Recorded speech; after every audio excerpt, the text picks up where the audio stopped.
back in the garage. Hot day, but at least we're in the shade. Not too bad. I mean, it feels probably like it's 80, I want to say 82, 83. Not bad at all. Really bright. You know, it's summertime, so I gotta have the garage open. So sorry if a car drives by while I'm talking. But we're gonna be doing some chan work.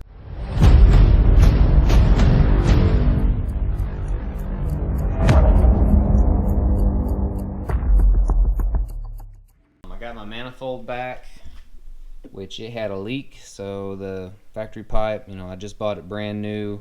I put it in there, seen that it had a leak, you know, wrote it once. They said they were sending me another one, so I had to send it back, and got it back. What it was there was a, on this top weld right here, they didn't touch weld to weld, and there's a little spot where there's an itty bitty pinhole, and you know, just like that, car drives by. You know, I could have had Austin, you know, we could have ground all this out, no, not ground it out, but sanded all this powder coating off, make it look really ugly. Austin could have welded it, and I could have painted it back, and it would just, you know, looked ugly. So they said they'd warranty it, so they just, you know, I sent this one back. I was down for like 2 weeks, and they finally sent this one to me. So I got these. These are actually aluminum. These are half the weight of brass. So, you know, saving some weight here, and they're black, look nice and black. Got a 3/8, got half going in the bottom, but we're gonna put this on. I'm gonna try to put it on without taking everything out. I took it off without taking everything out because, you know, pull the bolts, slide it back. So I'm gonna slide it in and try to get my bolts back in and see how that goes. Oh, and then also we are taking these off, the ones we made, because I have this magical, the reason why is I have this manifold. I don't know which one I bought. It has got a speed plate, and it is like the best manifold you can get to run on any motor, blah blah blah blah. Anyways, what it does is it kicks out the carbs. Like, you can actually like put your hands in between the carbs and the motor. Like, I can fit my whole hand in there. So when it does that, it angles it back. So therefore, these rub my hood. So we had to cut the tops off so I could ride one day because they were rubbing the hood like crazy. So after you did that, I got this special one of a kind, super duper rare from the UK part. Took forever to get here, but it got here. So this here is just a basic speed plate, but what it does not have is most speed plates. I got one over here on the shelf. Most speed plates have O-rings. This one here does not have O-rings, and this here is canted. As you can see, it is canted, so it is going to get me back to my normal position. So normal speed plates are flat, like this one, flat, not canted, and it has O-rings. Well, the problem is my manifold has O-rings, so therefore, you know, if the O-rings were a little bit different size, so there'd be a double set O-ring, it'd work great, but the O-rings were the exact same size, so you'd have O-ring set on top of O-ring, and I just don't think that would work. So I got a hold of this, Austin got a hold of this guy in the UK. He said, oh yeah, I got this prototype. It's the very first one I made. It doesn't have the O-rings. Said, great, ship it. Anyways, so I'm gonna put this on, and then we're gonna get back to our factory area, and that way we can go back to a stock box. First things first, I mean, if I don't get the manifold done today, I can still ride it. Gotta have that, or the carb side, but the exhaust side, gotta have that to ride it. And I'd like to ride this Saturday because it is the 4th of July and I want to ride. But first thing, I'm gonna get a razor blade and we're gonna clean off this excess pookie pook, and let's get it. Alright guys, so I got most of the heavy off. You know, I'm gonna clean up just a little bit more on there. Not a lot, there's not a lot, I mean, it's not a lot on there. I'm gonna get the seal, get my manifold in there in position, put my lower bolts in, and then pookie my seal. And what I mean by pookie, put a glove on. I'm gonna get that red gasket, and I'm gonna take and just tack on a thin layer. You know, the gasket's gonna do its job, but the thin layer of gasket material, that red RVT, is just to help, you know, seal off in between any imperfections in between the seal and the 2 points. Another thing I almost forgot, guys, so get you some Dawn. Dawn soap's a real good lubricant for, you know, rubber or silicone to metal. You know, you're sliding a pipe over something. Dawn, you can put it on it and it'll help it not get bound up. And that way, you know, you're less likely to tear your silicone hose or your rubber hose. And whenever it dries, it will, you know, almost like it never was there. Unlike if you put an oil on it, the oil will stay there. Dawn will actually dry up, and you know, it's a good lubricant for, you know, wiggle and stuff in. So got it all over my hand here, and I'm just kind of putting it all over this sealing surface because it's got to slide up inside, and then there's ones that have to slide inside. So on both sides of this here inside, because there's a double seal up here, and then there's the seal that goes on the outside. So just want to get Dawn all over it, and then after I get it on, I got to let it sit in position so that it dries, and then it gets a good seal before I actually fire it up. As you guys can see, it just slipped right in there with that Dawn on, and then all I'm going to do is just, you know, take my gasket, put some RVT on it, tack it on there real good, put some gloves on, and I'm going to set it up there. On these ones here, you got to put your lower bolt in, 2 bolts in first center, because they kind of just slide up in there, and then you got to, you know, finagle a wrench in there and tighten it up. But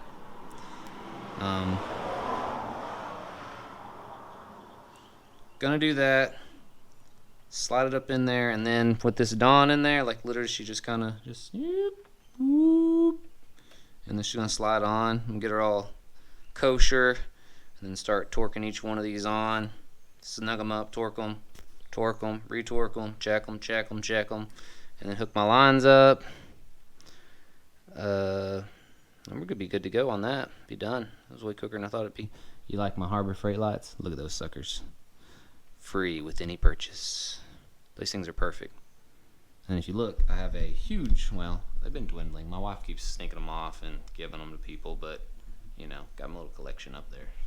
Alright guys, so if you noticed, I got her set in there, flipped it, kind of wiggled it. You gotta leave these lower ones way out so you can just barely tack it. But I just kind of moved it, and you know, lightly. They're all kind of hand tight-ish, and we're gonna torque them down to 18 foot-pounds. You know, the book calls for 20, but it's not me. Austin says that it calls for 20, but you know, 8mm bolt going into aluminum. 20's kind of on the edge. 18 foot-pounds. As long as you got them all torqued. I love cars driving by. As long as you got them all torqued, 18 foot-pounds is great. And I run titanium, billet, cast. I got everything. Psh. But anyways, 18 foot-pounds. Let's go. All right, guys. So you seen I torqued it on. So one thing, I first started off, I went to 10 pounds because of these lower ones. You know, I don't know what those are. Now, Austin showed me some. I didn't know if it worked, but it did work. But I'm not for sure if I held it right, so I didn't want to do it. So my lower ones down here are just kind of hand tight, what I think 18 pounds feels like. But, you know, Austin said, you know, this torque wrench, I don't know exactly the thing, but if you can do this, see how she's locked in there? Something, see how it's as long, it doesn't matter how long it is, as long as it's straight, or there's something you can do with these, how you can put that on there like that, and you can tighten something, and it is going to tighten it too. Here, let's just put it on here and see what it does. So, still on 18 foot-pounds. I'm going to put it on this one because it's already at 18 foot-pounds. We're just going to check, see if it clicks. If it clicks or if it keeps on going. So, rack it around. Okay, so right there we are straight.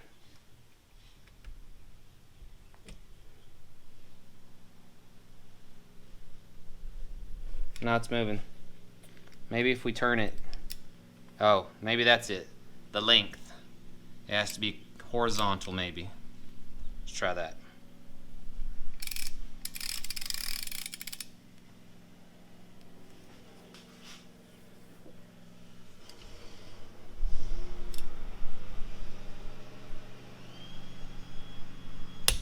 Yeah, that's it. So, what it has to be is, so if you can't get a torque wrench on, you get a wrench on. If you put it exactly horizontal away from it. So this here wrench, this hole over here, is horizontal from it. So therefore, it will torque.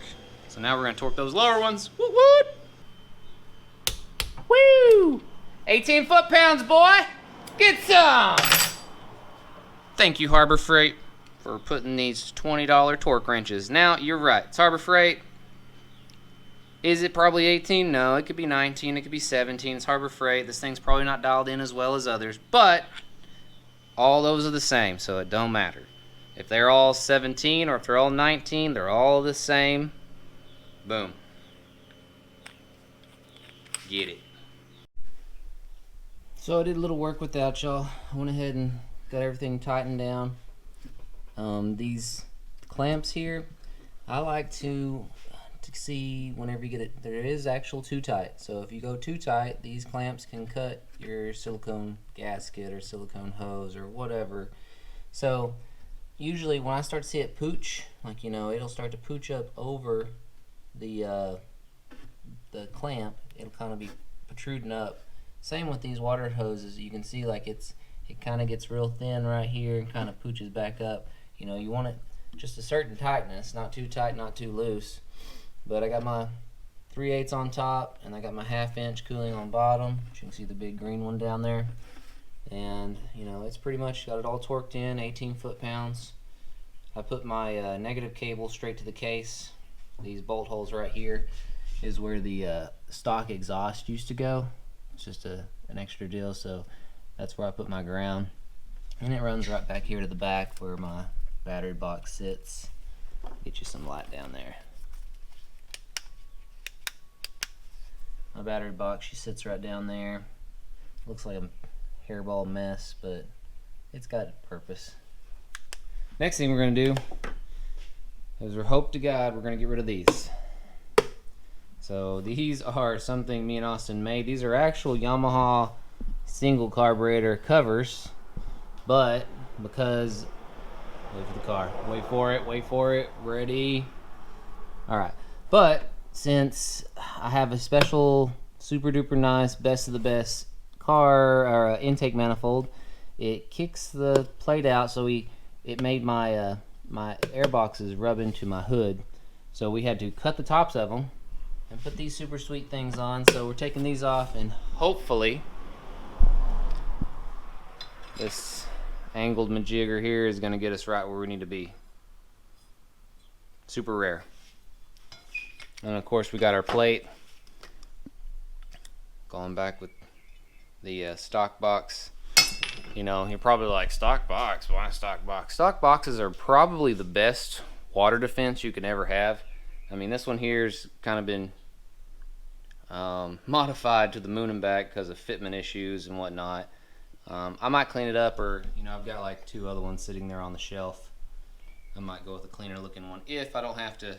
See this tongue thingy that hangs down, I've got an aftermarket head, so you know, there's a stud that actually comes up inside this little cutout spot. But back to the water defense. You know, when you have 2 pods, not these aren't pods, but when you have pods, coned pods, you know, water can get anywhere in there. Water can, if it goes from this side, water can go straight into your motor. There's no water defense. It's just open air. You know, if you're running buoys or you're just playing around, that's great. But if you start flipping around, there could be water inside your engine bay, and it's eventually going to hit that, go straight in your motor. Your motor's going to choke. But water defense, I mean, if you have this on your motor, the only way water can get into your deal is through here. Because, you know, I usually run like a little bead of silicone around this lip, and it's actually got a lip underneath the lip where it actually sits down inside it. So, I mean, there's no way that water is going to, you know, protrude through any of these ways. And the reason I like to run this style is because, you know, even though you run a coupler cover, if you have water sitting in the bottom of your ski and that drive shaft spinning with that coupler on, or your coupler on it spinning, it can make a fine mist, and that mist is going to fill up, and you know, you really can't tell. I mean, it's hard to tell, but you could tell it's going to choke down your ski it's almost like it's not getting enough air, but really it's getting enough air. It's just getting a little bit of water, and it's not good for it. I mean, I've had one motor not go, but I had one motor start to go because, you know, I didn't run a coupler cover for years. Seemed like it ran freaking good, but it was just getting a slight bit of water in the rear cylinder, and you could see where it just, you could see the hard water stain where it was coming up and going in, and it's just, you know, it is what it is. Just all the protection you can have from the water going inside your motor. So I like a stock box, basically.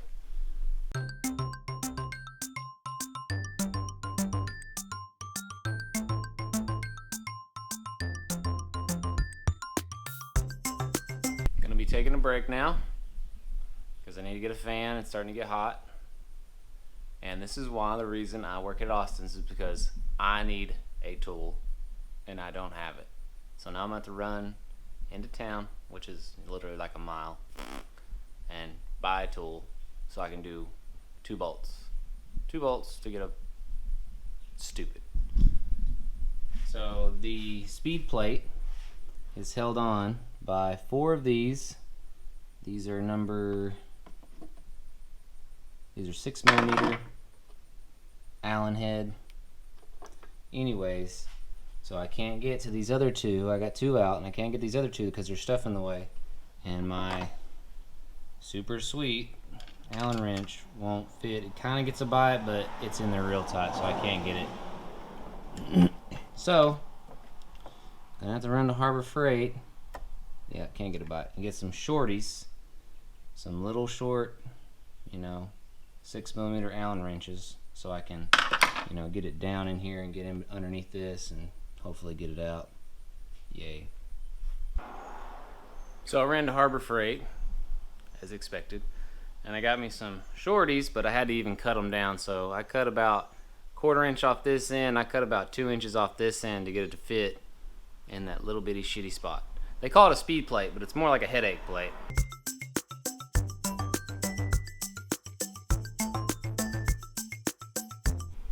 Some of the other stuff we're going to be doing in the channel today is new verification numbers.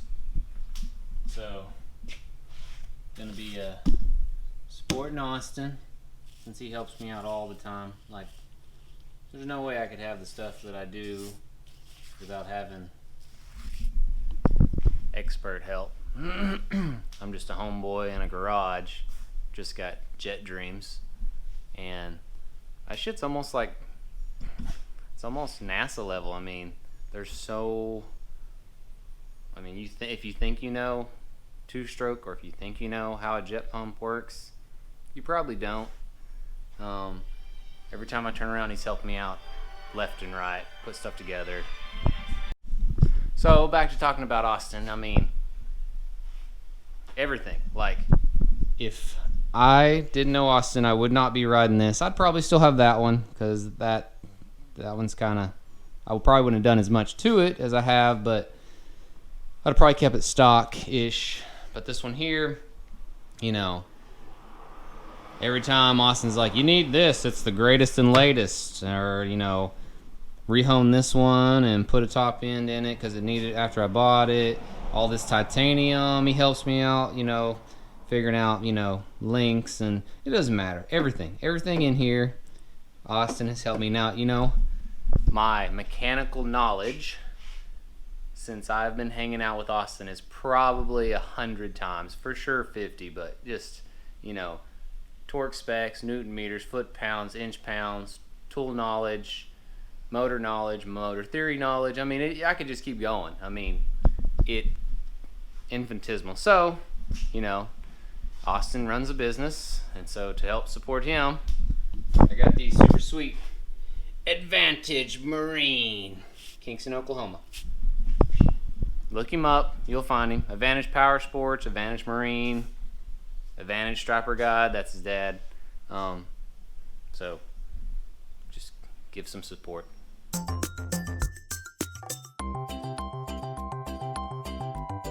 Look at what my gasket did. It literally sucked itself into the carb and is letting air in the side. There's about let me see if I can get it on film. I don't know if I can get it right there is about a 2 millimeter gap, and it's probably about, I don't know, under half an inch long, where air was getting underneath the butterfly in my carb. But it never ran away. That's what I don't understand. Like, it looks like it's been like that for a while, but yet, you know, before I put my ski in the water, I started on the trailer, and it idled just fine. It never ran away, and you'd think with that hole there, it should try to run away, but it never did. So I don't know. I'm confounded. But I ran out to Austin's, and I got some new gaskets for the new one. Now these are different than those. Those are just paper gaskets, so I could see that happening. These ones here have like stainless steel mesh inside the paper, so way better. And what I'm going to do is, once I take this one off and clean off my carbs, I'm going to put a little thin layer of grease on this so that, you know, it isn't going to stick to either side if I ever have to get back in there, which I probably won't. But when I do take it off, this here will have a nice coat of grease on it, so it won't stick to either side.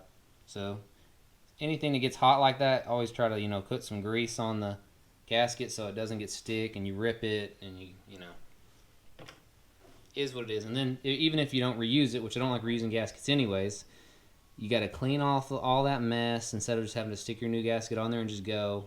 So a lot easier.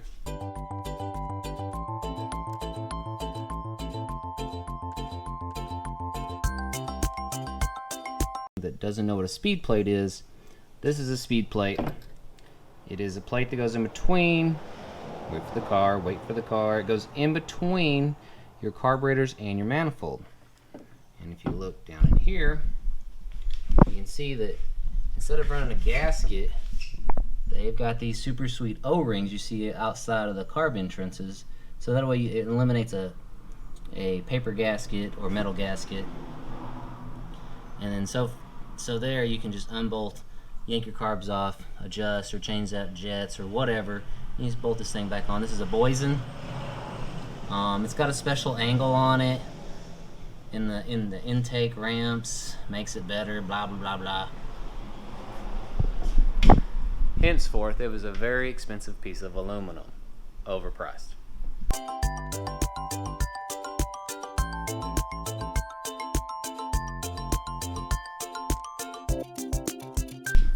Look at that hood on. Look at it.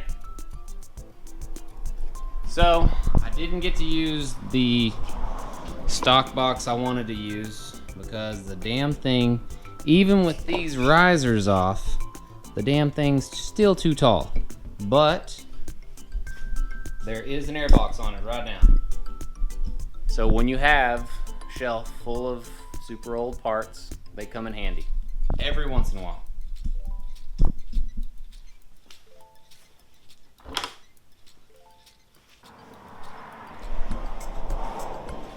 So these are super duper old school, like 650 days air intakes.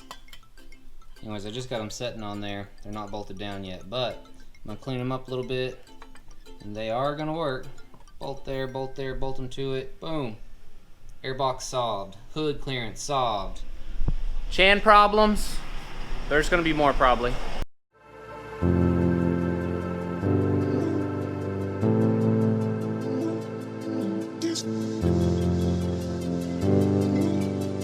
So we got that finished, and we're gonna move on.